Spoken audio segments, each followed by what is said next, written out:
Excelsior news में आप सभी का स्वागत है। मैं हूं रितेश गुप्ता। दर्शकों, जैसे कि हम सब जानते हैं कि कंबाइंड कॉम्पिटिटिव एग्जामिनेशन के रिजल्ट आउट हो चुके हैं और इस वक्त मेरे साथ ऋत्विक गुप्ता हैं। और सेलिब्रेशंस की बात करें तो लगातार जो है सेलिब्रेशंस की जा रही हैं।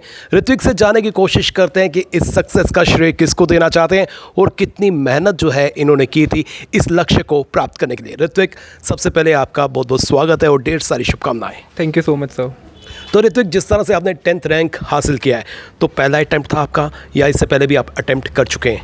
जी नहीं, ये मेरा पहला अटैम्प्ट था और 2022 में मेरी ग्रेजुएशन हुई थी from Shri Ram College of Commerce, Delhi University, and then I came back, I prepared for it and then I sat for 2023 attempt.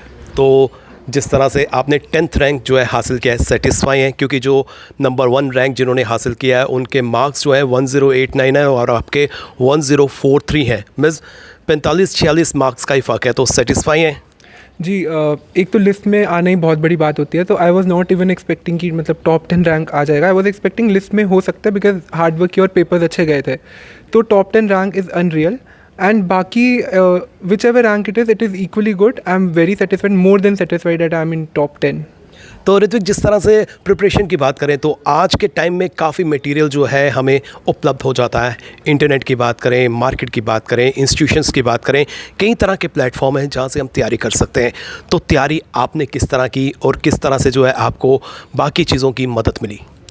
जी, तो आज के ग्लोबलाइजेशन में एंड रेवोल्यूशन टाइम में like there is plenty of material, so confusion is कि what to study and what to skip and what not. So I was very clear that I'll stick to basic books and I'll revise it multiple times. So the mantra is very clear that you don't need multiple books, you need one book and you need to read it multiple times. तो time duration होता है कि इतने घंटे पढ़ना है, इतने घंटे नहीं पढ़ना है, और किस तरह से टाइम को मैनेज करना है? जी, time duration is like, it's not fixed कि you will sit for like 15 hours, 16 hours. It's a myth that you have to sit for like that many hours, but you need to be consistent. For example कि अगर आप एक दिन में 16 घंटे पढ़ रहे हैं और अगले दिन आप 4 घंटे भी नहीं बैठ पा रहे, तो वो नहीं होगा। तो आप डेली 4 घंटे 5 घंटे दीजिए और हाँ, एग्ज़ाम पास होगा, then it could stretch to 15 and 16 hour as well. तो जिस तरह से ग्रुप स्टडी की बात करें, इंडिविजुअल स्टडी की बात करें, तो कई तरह के मेथड हैं। आप कौन सा मेथड अडॉप्ट करते थे? Individual study. So group study I was not, because I don't have any friend in to this cycle. तो बाकी during the interview stage I made some friends, but yeah individually you do self study. आप अपने आप से पढ़िए और अपने आप से बात करिए, then also you can do it. या मेंटली तो हमें फोकस करना पड़ता है जो स्टडी है, जो हमारा गोल है, लेकिन फिज़िकली जो है उसका रोल भी काफ़ी इंपॉर्टेंट रहता है। तो किस तरह से जो है आप फिज़िकली बैलेंस करते थे, मेंटली बैलेंस करते थे? जी बिल्कुल, ये exam is like not only mentally challenging, it's physically challenging as well. So आप पढ़ते रहेंगे, you will gain weight, but इस चीज़ में my mom was very consistent with me. She use to take me for the walk. So हम सुबह 30 minutes की walk पे जाते थे एंड या रात का डिनर स्किप करके लाइट डिनर कर लिया। तो ऐसे करके I use to manage my weight also in the cycle. जैसा कि ऋत्विक, आप इंस्पिरेशन बन चुके हैं, लेकिन कहीं ना कहीं जो ये गोल आपने अचीव किया है तो इसमें डिसअट्रैक्शन के लिए जो है काफ़ी चीज़ें हैं। तो डिसअट्रैक्शन से बचने के लिए क्या कुछ आप करते थे? यस सर, डिस्ट्रैक्शन तो मतलब मुझे भी बहुत होती थी बीच में। तो I deactivated my Instagram after my college.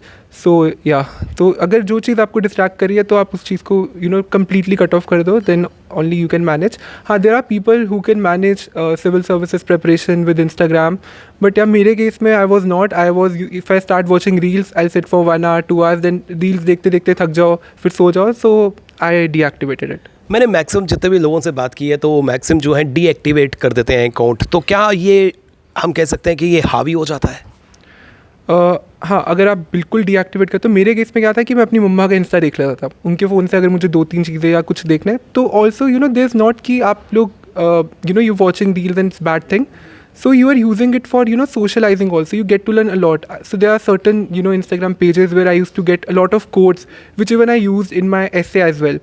तो एक ना टाइम सेट होना चाहिए. यू नीड टू चेक कि आप कितना फ़ोन में टाइम दे रहे हैं. सो आप अपना एल्गोरिदम देखिए और या देन मैनेज इट. ऋत्विक, जैसे कि आप 23 ईयर्स ओल्ड हैं और फर्स्ट अटैम्प्ट में आपने क्लियर किया है, और कई ऐसे एस्पिरेंट्स हैं जो लगातार प्रयास करते हैं, लगातार तैयारी करते हैं, लेकिन उन्हें सक्सेस नहीं मिल पाती है. उन्हें क्या मैसेज देना चाहते हैं, क्या टिप्स अपनी शेयर करेंगे? जी, तो पहले तो ना हमें बहुत प्रैक्टिकल होना पड़ेगा, ये एग्ज़ाम बहुत अनसर्टन है। सो इट्स नॉट कि आप लोग अगर पढ़ भी रहे हैं then you will able to clear it. हाँ, ये पता है कि we can control the controllables, कि बेसिक बुक्स पढ़ेंगे, PYQs करेंगे, टेस्ट देंगे, बाकी you can leave it to destiny. So what I will suggest is कि अगर आपके first 2 attempt, because it was I was very clear in this कि अगर मेरे फर्स्ट 2 अटेम्प्ट में नहीं होगा तो थर्ड अटेम्प्ट में I will see for a plan B. So if I have secured that then I will keep preparing for it, क्योंकि अगर आप फर्स्ट 2 अटेम्प्ट और आप इतने ईयर्स दे रहे हैं तो आपका एक मिनिमम सेट ऑफ प्रिपरेशन हो चुकी है। तो आप प्लान भी लेके जॉब सिक्योर करिए जहाँ पे देर इज सर्टनिटी, तो उसके बाद आप इसमें आइए। और रिगार्डिंग द टिप यही रहेगी कि आप डेली कंसिस्टेंट होके जो भी सिलेबस है उसको पढ़िए, मल्टीपल बुक्स नहीं करिए। बहुत ज़्यादा होता है कि ये मटेरियल देख लो, वो मटेरियल देख लो, लेकिन स्टिक करिए और कंसोलिडेट करिए कि आप जो पढ़ रहे हैं उसका वैल्यू एडिशन एक्सट्रैक्ट करके, उसके शॉर्ट नोट्स बना के और उसी को मल्टीपल टाइम रिवाइज करके और उसको फिर एग्जाम में इंप्लीमेंट करके आएँ, then only you get the success. Ritvik, जिस तरह से अब आप केएस ऑफिसर बन चुके हैं, तो मैं आपसे ये जानना चाहता हूँ कि IAS IPS की तैयारी करेंगे या इसी में जो है अब आप सीमित रहेंगे? वो मैंने अभी सोचा नहीं है उसके बारे में अभी। सो चलिए जी, ढेर सारी शुभकामनाएं। ये थे ऋत्विक जिन्होंने 10th रैंक हासिल किया। और अगर आप भी ऋत्विक की तरह सक्सेस होना चाहते हैं तो आपको जो है निरंतर प्रयास करना होगा और अपना टाइम टेबल, अपना गोल जो है वो सेट करना होगा और उसकी दिशा में जो है ठोस कदम उठाना होगा। फिलहाल नितिन कनोत्रा और मुझे यानी रितेश गुप्ता को दीजिए इजाज़त और आप देखते रहें एक्सेलशियर न्यूज़।